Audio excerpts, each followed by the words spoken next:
A very distinctive design, but is it a good webcam? Let's check it out.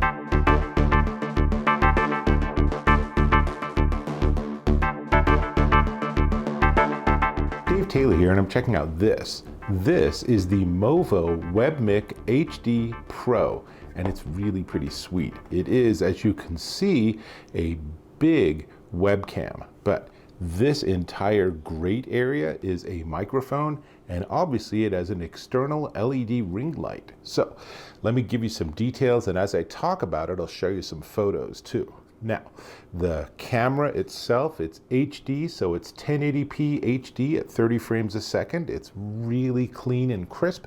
I'll demonstrate that when we get there in just a second.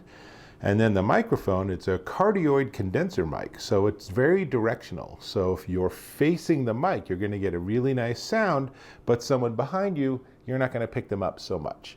There is, this is super important, a gain control knob on the side, and that's really important because you need to dial in how sensitive the mic is so that it picks you up well. There's also a mute button. On the other side is a volume control for, on the back, the headphone jack, so you can use that as a monitor, and then you use the side to adjust the volume of the headphones. So you see this in studios, right? So people have headphones on and they're talking into a mic, and that way they can hear what's being picked up and they can dial everything down to get it to sound good. So you can do that with this, and then you adjust the volume on the right hand side, and then to mute it you just push the button, and I don't know if you could see, but the blue on the top became red. Fairly subtle as a mute button goes, but there is that feedback, and you push it again. And then the LED ring light has, let's see which side's which, that's this side, has 3 brightness levels. So that's the brightest, then off, so you can go to low, medium, or high. And again, that's the kind of thing is when you're on your computer and you're looking at your webcam image, you can click and try to figure out which one's the best. Now, on the back, there's one more button, and it took me a while to figure that one out. It's the capture a still image button.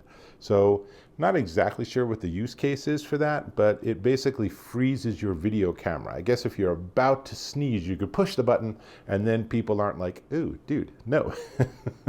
Now, one of the other things they have is they have a very analog turn off the camera. It's literally a little lens cover. So, you just put that over the lens, and now you are confident that it is not picking up your video signal. It's still a microphone, so you'd want to mute that too. So maybe you push the mute button and you look for the red light, and now you're offline. So those are all the features. In terms of the ring light itself, I can tell you it's a 5600 Kelvin temperature, so it's a little on the blue side, but that probably is going to work fine for the vast majority of people. Which brings us to the demo. So here's what I'm going to do for the demo. I was using my Chromebook for some tests the other day, and I noticed that it has a pretty crappy webcam. It's really low res. In fact, it's less than 1 megapixel. So I thought, they don't say this is compatible with Chromebooks, but how do you know unless you test? So I'm going to plug this into my Lenovo ThinkPad Chromebook, and then you're going to get to see the difference between the audio and video, and you'll see the different lights. So let me set things up and we'll switch to that video. All right, well, I'm on my Chromebook running Chrome OS, and it's the latest version of Chrome OS, and one of the ways you can tell is that I'm in the camera app, and it recognizes multiple cameras. You can see that little icon on the corner with the 2 arrows. Now, it's a little bit clunky because to adjust the audio input, I actually have to go down to the main settings, and I have to go here and choose, so I'm using the internal microphone. We're going to switch to the Webmic HD Pro, and this hopefully was seamless, and now you're hearing the Webmic microphone. And to switch to switch video, I'm going to go down and click on this button. You ready? It's going to switch cameras. All right, so now we're looking at the camera, the Webmic camera, and let me record what I'm doing here so you can see its output too. All right. Okay, so now we have that going on, and let's just double check that we have the microphone is the right one, and maybe it will let me. There we go. So everything's looking good. So now I can give you a quick demo. So first off, let's try the lighting. So this is the light off, on low, on medium, and on high. And where you're going to see the difference really is on the illumination of my face, which is exactly what you'd want. So I'm going to turn it off again. And then I have gain control on the left side, and my gain's pretty much turned all the way up for the microphone. But if I turn it down, then my voice volume seems to lower, but I'm actually talking at exactly the same volume and adjusting the gain. So I find it works best at about 90% gain.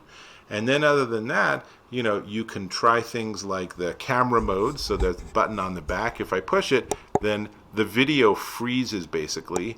And then I push it again and I'm back to a live video stream. Again, perfect if you're about to sneeze or something. People don't want to see that. And then if I had headphones plugged into the back, I could use the control on the right-hand side to adjust the headphone volume, and I could push that, and that would then actually give me the ability to mute if I wanted to like suddenly go off mic for a second. So that's really everything. Let me stop the recording, and then we can switch back to my built-in webcam, and now we have to go and switch the audio back, and I don't know why it's so clunky. My guess is that they're going to fix that in the next iteration, but for now, that's how it works. So let's watch the video I just recorded, and then I'll switch back to being on camera with my bigger camera. So hang on just a sec. So now I can give you a quick demo. So first off, let's try the lighting. So this is the light off, on low, on medium, and on high. And where you're going to see the difference really is on the illumination of my face, which is exactly what you'd want. So I'm going to turn it off again. So that demo worked out really well. I think it was really a great way for you to see the video and audio versus the built-in webcam on this particular Chromebook. Now, your Mac, your PC, you might have a better built-in webcam. You might have a worse one. And I do want to point out, this works with Mac, this works with Windows PCs.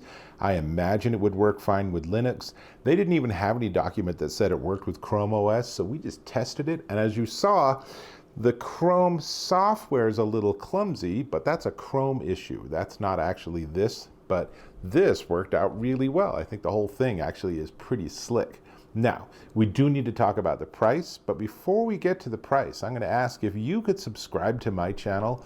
Really appreciate when you do that. It's a click or a tap on that subscribe button, and we're connected. And as I hope is obvious, I am pretty honest and straightforward. Speaking of which, the one complaint I have about this is I think that they've done a great job with the device, with the exception of the cable. So this is USB-C to USB-A.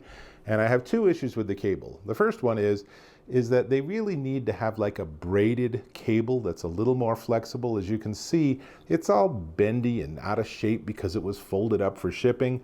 It's not expensive to upgrade to a better cable, but the other issue is it's probably not long enough for your use case, because this is not really something you're going to use with your laptop. It's probably going to be associated with your desktop, and a lot of people have their desktop computers behind or underneath their desk, which means the cable has to run back and down and then into the PC, and I'm just guessing this is too short.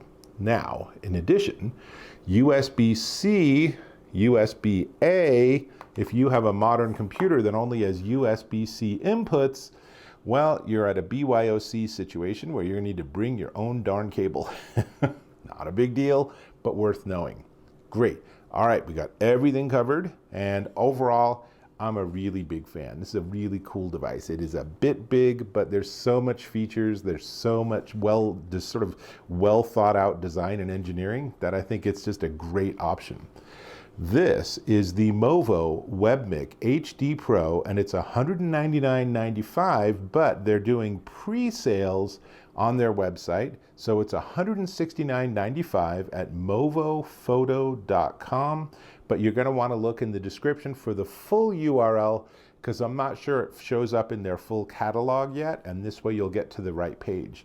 Now, they did just come off a Kickstarter campaign where they just rocked it, and it was considerably less expensive if you were an early bird on their Kickstarter campaign, But unless you have a time machine, you can't go back and do that. So $169.95 is your best price for this significant upgrade to your entire online video and audio experience. That's all I got. I'll hope to catch you in my next video.